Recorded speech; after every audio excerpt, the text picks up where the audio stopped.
Bismillahirrahmanirrahim. Assalamu alaikum warahmatullahi wabarakatuh. Dear students, welcome to study time. I am your tutor Adnan Ghani Bhatt. PCTB Punjab textbook board की general science की book class 6 English medium general science, PTB science class 6 English medium, इसका chapter number 10 properties of life, इसकी third lecture की तरफ आगे बढ़ते हैं। लेकिन इससे पहले आपसे गुजारिश है कि अगर आपने study time for all channel को सब्सक्राइब नहीं किया तो study time for all channel को सब्सक्राइब करें और इसके साथ दिए गए बेल आइकन को दबा दें ताकि नई आने वाली वीडियोस के नोटिफिकेशन आपको बर वक्त मिल सकें। तो स्टूडेंट्स आगे बढ़ते हैं अपने थर्ड लेक्चर की तरफ, types of reflecting surfaces. Reflect करने वाली जो सरफेसेस होती हैं, मुनक्कस होने वाली जो सतहें होती हैं, उनकी किस्में, कितनी किस्में हैं जिनके ऊपर से लाइट रिफ्लेक्ट करती है, वो कितनी किस्म की सरफेसेस हैं, वो कितनी किस्म की सतहें हैं जिनके ऊपर से लाइट रिफ्लेक्ट करती है, मुनक्कस होती है। तो ये बेसिकली दो किस्म की हैं, स्मूथ सरफेस और रफ सरफेस। एक हमवार सतह होती है, एक खुरदरी सतह होती है। अब हम देखेंगे कि स्मूथ सरफेस के ऊपर जब लाइट पड़ती है तो क्या होता है और रफ सरफेस के ऊपर लाइट पड़ती है तो क्या होता है। Some surfaces reflect more light than the others. कुछ सरफेसेस, कुछ सतहें ऐसी होती हैं जो दूसरियों के मुकाबले में ज़्यादा रोशनी को मुनक्कस करती हैं, ज़्यादा लाइट को रिफ्लेक्ट करती हैं। आ रिफ्लेक्टिंग सरफेस में बी स्मूथ और रफ़। रिफ्लेक्टिंग सरफेस जो होती है, जिस सतह से रोशनी मुनक्कस होती है, पलटती है, रोशनी पड़ती है और पलट जाती है, वो दो तरह की हो सकती हैं, एक स्मूथ हमवार और दूसरी रफ़ खुरदरी। स्मूथ सरफेस, हमवार सतह। A plane surface is called a smooth surface. एक प्लेन सरफेस को हम स्मूथ सरफेस कहते हैं, जो बिल्कुल सीधी होती है, उस पर कोई जो है ना वो अप और डाउन्स नहीं होते, बल्कि वो बिल्कुल प्लेन होती है, हमवार होती है, स्मूथ होती है। इसको प्लेन सरफेस भी कहेंगे और स्मूथ सरफेस भी कहेंगे। तो ये चूँकि शाइनी है तो इसके ऊपर जब रोशनी पड़ती है तो when parallel light rays hit a smooth shiny surface, जब मतवाजी रोशनी की शुआएँ, यानी एक जैसी पैरेलल शुआएँ, उनका एक ही एंगल हो और एक ही साइज़ हो, जब रोशनी की पैरेलल शुआएँ किसी शाइनी सरफेस पे, स्मूथ सरफेस पे पड़ेंगी, when parallel light rays hit a smooth shiny surface all the rays are reflected at the same angle, तो वो एक ही एंगल पर, एक ही जाविये पर रिफ्लेक्ट करेंगी, मुनक्कस हो जाएंगी। When parallel light rays hit a smooth surface, smooth shiny surface, all the rays are reflected at the same angle, जब मतवाजी रोशनी की शुआएँ किसी हमवार सतह पे, चमकदार सतह पे पड़ेंगी तो वो उसी एंगल के ऊपर, उसी जाविये के ऊपर वापस पलट जाएंगी, रिफ्लेक्ट हो जाएंगी।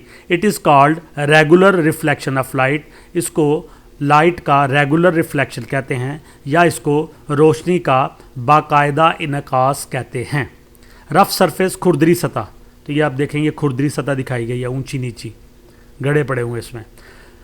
एन अनइवन सरफेस, एक गैर हमवार जगह, इज़ कॉल्ड रफ सरफेस, उसको खुरदरी सतह कहते हैं। When parallel light rays hit A rough surface, जब रोशनी की पैरेलल शुआएँ, मुतवाजी शुआएँ किसी खुरदरी सतह पे पड़ेंगी, all the rays are reflected at different angles, तो तमाम की तमाम शुआएँ मुख्तलिफ एंगल के ऊपर, यानी जिस जगह, कहीं पे ये ऊंची जगह पे पड़ेंगी, कहीं ये नीची जगह पे पड़ेंगी, तो जिस जगह पे पड़ेंगे उसके हिसाब से ये डिफरेंट एंगल पे रिफ्लेक्ट हो जाएंगी।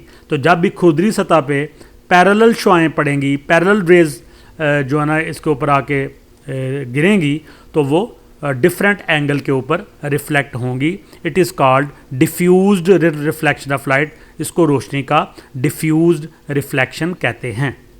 तो जी स्टूडेंट्स, ये स्मूथ सरफेस और रफ सरफेस और इस तरह से रेगुलर रिफ्लेक्शन और डिफ्यूज रिफ्लेक्शन को आप समझ चुके हैं। अब आगे बढ़ते हैं, application of regular and diffuse reflection in everyday life.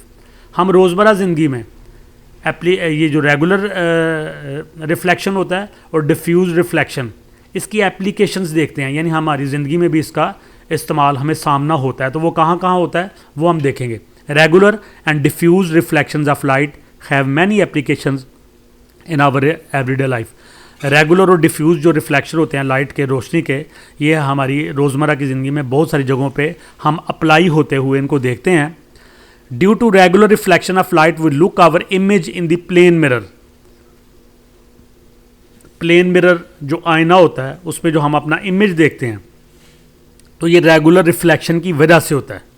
यानी प्लेन मिरर होता है, उसकी सतह हमवार होती है, शाइनी होती है, उसके ऊपर जब पैरेलल रेज लाइट की पड़ती हैं तो वो वहाँ से मुनक्कस होती हैं और हम उसमें से अपना इमेज बिल्कुल वाज़े तौर पे देख पाते हैं। तो रोज़ाना जो हम आईने में अपना चेहरा और अपना अक्स देखते हैं तो उसकी वजह रेगुलर रिफ्लेक्शन ऑफ लाइट है। Second, we can turn the sunlight towards dark places by the regular reflection of light with the help of a shiny surface. तो अक्सर बच्चे क्या करते हैं कि आईना हाथ में लेके सेन में जाके तो उसकी रोशनी कमरे के अंदर फेंकते हैं और कमरा रोशन हो जाता है। तो इसकी वजह भी रेगुलर रिफ्लेक्शन ऑफ लाइट है कि आप सनलाइट को अंधेरी सतह जगहों के अंदर दूर दूर आप जहाँ पे आप खड़े हैं और अपने हाथ में आईना पकड़ा हुआ है तो आप उसके ज़रिए से जो आपके बाहर सेन में खड़े हैं तो बरामदे के अंदर या सेहन का वो हिस्सा जहाँ पे डार्क है या फिर कमरों के अंदर जहाँ बिल्कुल अंधेरा है तो वहाँ पे आप रोशनी डाल सकते हैं। We can turn the sunlight towards dark places, तो हम रोशनी को मुनक्कस कर सकते हैं अंधेरी जगहों की तरफ bye the regular reflection of light with the help of a shiny surface. तो रेगुलर रिफ्लेक्शन की वजह से जो कि शाइनी सरफेस या मिरर के ज़रिए या आईने के ज़रिए से हम ये काम करते हैं। तो इसकी वजह भी रेगुलर रिफ्लेक्शन ऑफ लाइट होता है कि सूरज की शुआएँ जो हैं वो मुतवाज़ी पैरेलल आईने की मिरर की सतह पे पड़ती हैं और वहाँ से ये मुनक्कस होती हैं। Third, sunlight does not reach directly in our rooms. हमारे कमरों के अंदर जो सूरज की रोशनी है ये बराह रास्त नहीं जाती, but we can see things in our rooms. लेकिन दिन के वक्त हमें अपने कमरे में चीज़ें नज़र आती हैं।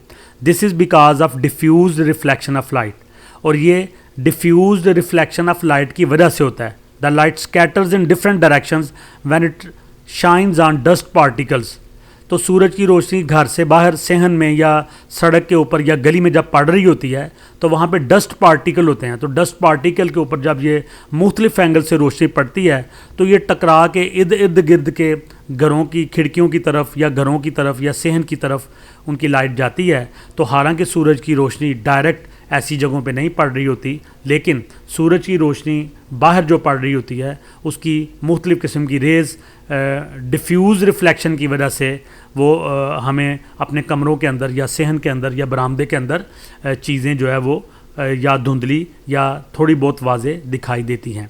Sunlight does not reach directly in our rooms, but we can see things in our rooms. This is because of diffuse reflection of light. The light scatters in different directions. रोशनी मुख्तलिफ सिमतों में स्कैटर हो जाती है, बिखर जाती है। When it shines on dust particles, जब ये डस्ट पार्टिकल पर पड़ती है तो नतीजा ये होता है कि कमरों के अंदर सेहन के अंदर जहाँ सूरज की रोशनी डायरेक्ट नहीं पड़ती फिर भी चीज़ें हमें नज़र आती हैं।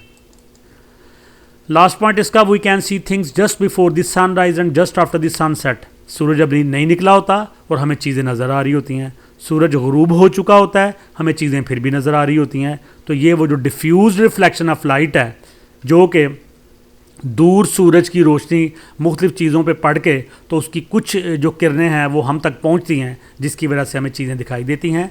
तो दो इसमें एग्जांपल दी गई रेगुलर रिफ्लेक्शन ऑफ लाइट की और दो एग्जांपल दी गई डिफ्यूज रिफ्लेक्शन ऑफ लाइट की जिसके हमारी रोज़मर्रा ज़िंदगी में जिनका एप्लीकेशन होता है। तो जी स्टूडेंट्स, ये थर्ड लेक्चर यहाँ पे इख्तिताम को पहुँचा। आपसे गुजारिश है कि वीडियो को लाइक करें, कमेंट्स दें, दोस्तों के साथ शेयर करें।